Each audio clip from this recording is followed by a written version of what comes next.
All right, so there you go. He says that the Memphis Grizzlies in particular, but other teams have been told, don't trade for me. Don't trade for me. All right. Here's what I would say. Look, it's pretty obvious what's going on, and it all kind of circles back to the guy's trying to get his way to Phoenix, because Phoenix very clearly seems to be the only franchise that'll pay him. that will pay him. Because look, if you're Jimmy Butler, right? Because what was the first thing we heard about this? All right. And I'm not judging. I'm just saying, what was the first thing we heard?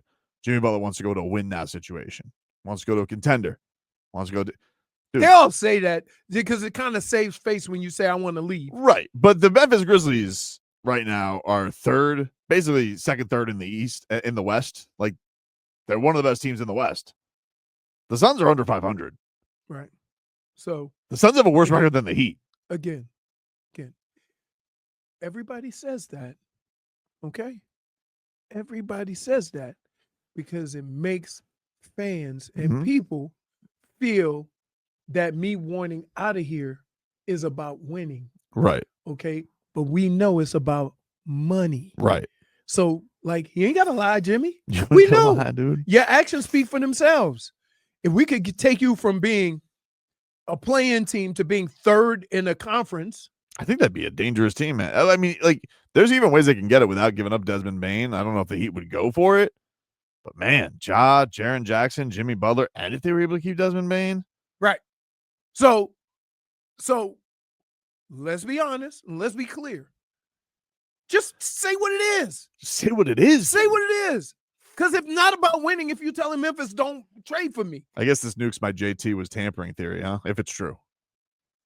No, that was good research. It was good research. You got to admit. Yeah, for a second. Good. Because the thing that was weird is all these betting markets, they had the Grizzlies as like the favorite team. I mean, maybe the Grizzlies say F it. I don't know. And here's what's going to happen. Mm-hmm. He's going to go there to Phoenix or whatever. Going to get his money. Yep. Right? And then he's going to be out for 6 months. I'm telling you. Like, he's got to recondition. No, they're going to put his ass out there. They're going to recondition. No. Okay. But so, like, it doesn't help your situation if you have a choice of going between Memphis and Phoenix, and you say, I want to go to Phoenix, that you all about winning. Right. You ain't about winning. You ain't winning. Right. I didn't say words there. I thought that was weird. That was a little strange. So, I'm tired. I was up till 2 watching this stupid basketball team. So it's not. It's not. And then here's also the other thing. At what point do you have to be honest about where you are in your career? Mm-hmm. Right? Because here's the deal. Jimmy goes to Phoenix. He's number 3. Yeah. Okay. If he goes to Memphis, he's 2-3. He'd be 2.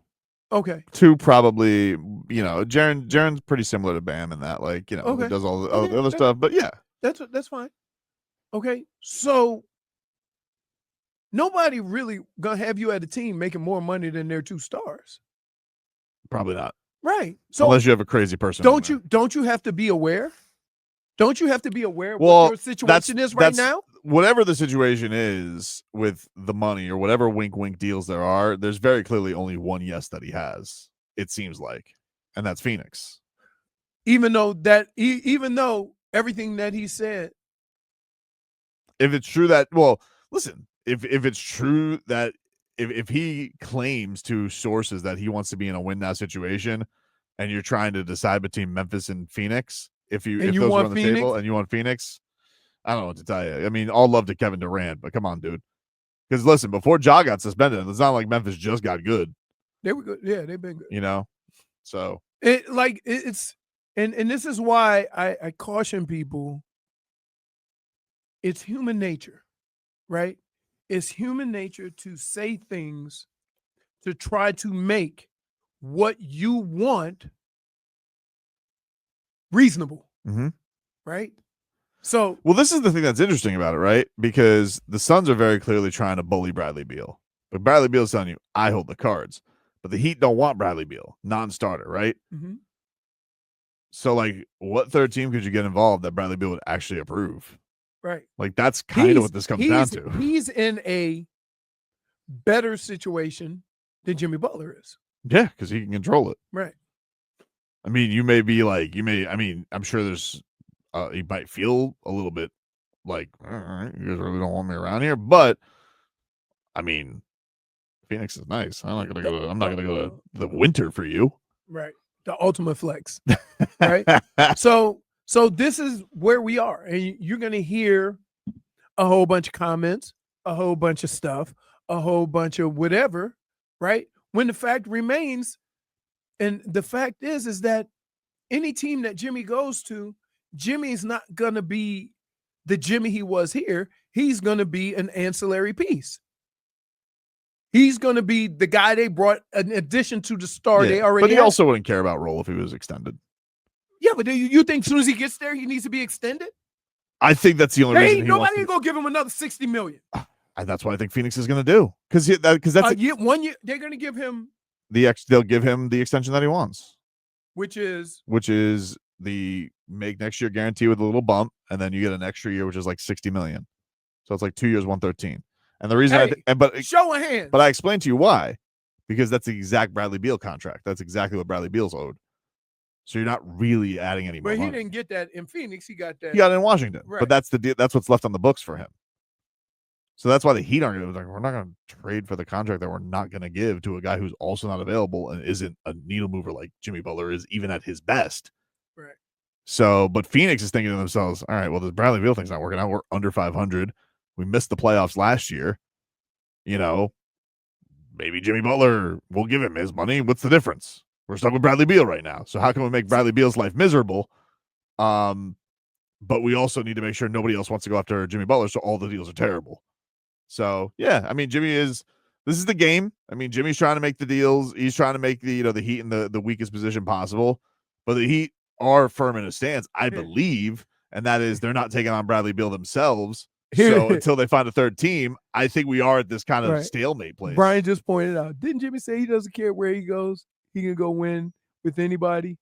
Yeah. Yeah, that was again. That was a report from Shams. Again, anywhere but Miami is what I believe he was told. What you have to now all of a sudden it's not anywhere but Miami. But what you have to understand is sometimes people, I won't just say athletes, people say things because in the moment that they know damn well they don't mean. Anywhere who will guarantee me an extra $60 million. That's what he should have said. That's what he should have said. And guess what? I would respect that. I would too. But to hide behind, I want to go somewhere and win, and then end up in Phoenix? Come on, dude. Take a break. Mix things up coming up next. Yeah, Dub. Get that onion. What are you saying? My feet are mixed? The directions they go are. Yikes. All right, Marcos. Jimmy Butler says he wants to go anywhere but Miami, but they have to pay me an extra $60 million. What does your mixed bag say anything of? My mixed bag is filled with another ex-NBA player. Not too happy with the Heat, but hey, he called it because all these ex-NBA players with podcasts are always correct, aren't they? This time it is Mr. Jeffrey Teague. I actually really like Jeff Teague's podcast. He's really funny. He has great He's stories. probably told the best anecdote of the Jimmy Butler Minnesota Timberwolves practice. I have heard that. He's really funny. But and by the way, he's like, no. He like this because this guy saw Minnesota Jimmy do Minnesota Jimmy. Yeah. And so he's like, it's like telling old war stories. He goes, listen, if he says he wants to be traded, you should probably trade him. He said this months ago. This is Jeff Teague said he told you the Heat should have traded Jimmy. I think 7 games is excessive. But this is Jimmy. When Jimmy's unhappy, when Jimmy doesn't get paid, he feel like he need to be paid. That's what he do. He's gonna go crazy. He's gonna talk. He's gonna make sure it's a media frenzy around him. He know how to get what he want. I don't agree with the way he's going about it. I mean, he didn't say anything wrong. He just said he didn't want to be there. He still said I was going to show up to work. I was going to still do my job. But when he was doing his job, he was shooting all one leg fade away. I know Jimmy. So I'm like, what I tell you, I'm like, they got to trade him. Yeah. When Jimmy unhappy, bro, he gonna do what he say. I mean, I think 7 games is way too much. I know they're gonna probably that's crazy. NBA gonna get some of that money back for him. What a MVP at? Yeah, they did put in request saying I to was like, review they the got to. situation. That's way too many. Because 7 games is crazy. That's He lost like crazy. 3 M's from that. Yeah, that's crazy. That's nuts, Like, bro. Yeah, so now they gotta trade him. So it ain't even like just to get some value back for him. Like people gonna lowball him now. Yeah. And now it seems like even the low balls Jimmy's trying to say, Right. I don't want those. No. The Grizzlies didn't promise anything. The Suns did. One team. You would rather lose and get your money. That's basically what that's saying to me. It is. Okay. Yeah, absolutely. Don't talk about listen, it's okay to want a different job for whatever the reasons are. I don't have any disrespect. I don't have any hate. I'm not even mad at you.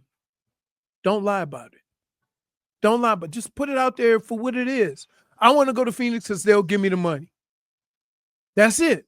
So make it about that. What else you got in the mixed bag? Tony the Tiger?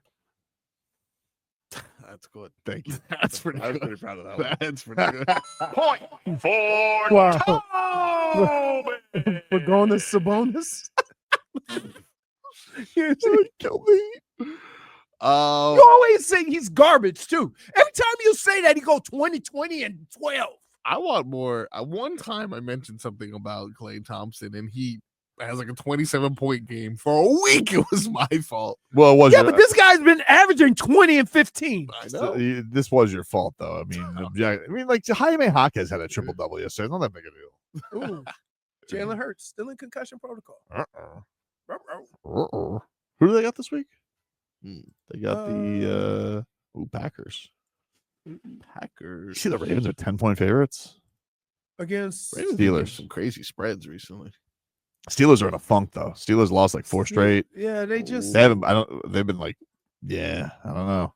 And then Russ did that thing where he goes, "I don't want to talk about the past." I'm like, all right, Sammy Sosa, no. run from the past Look, all you Hey, want. look at this quarterback. Boom, boom. You know what that is? Mobile.